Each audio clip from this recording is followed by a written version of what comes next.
ప్రియమైన మిత్రులారా, నన్ను చాలా మంది తప్పుగా అర్థం చేసుకున్నారు. నువ్వు హిందుత్వానికి వ్యతిరేకమా అని చాలా మంది నన్ను అడుగుతూ ఉన్నారు. నా సమాధానం ఒకటే, నేను ఏ మతానికి వ్యతిరేకం కాదు, ఏ దేవుడికి వ్యతిరేకం కాదు, ఏ మతాన్ని నమ్మే ప్రజలకు వ్యతిరేకం కాదు. నేను వ్యతిరేకించేది పేదరికాన్ని.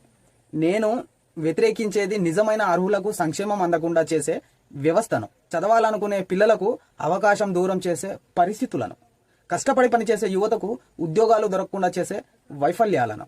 ప్రజల కోసం పనిచేయాల్సిన రాజకీయ పార్టీలు ప్రజల ప్రయోజనాల కంటే తమ ప్రయోజనాలను ముందుగా పెడితే ఆ రాజకీయ సంస్కృతిని నేను ప్రశ్నిస్తాను.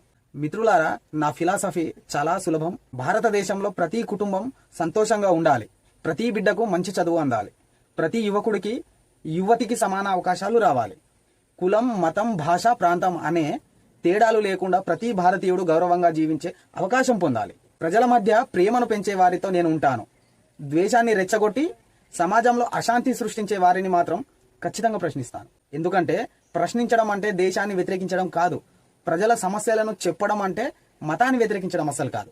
అయితే ఇప్పుడు మీకొక్క ప్రశ్న మిత్రులారా, ఒక వ్యక్తి పేదరికాన్ని, అవినీతిని, అసమానతను ప్రశ్నిస్తే అతను నిజంగా దేశానికి వ్యతిరేకమా, లేక దేశం మరింత మెరుగ్గా ఉండాలని కోరుకునే పౌరుడా? మీ అభిప్రాయం ఖచ్చితంగా కామెంట్లో చెప్పండి. మరో అంశంతో మళ్ళీ కలుద్దాం.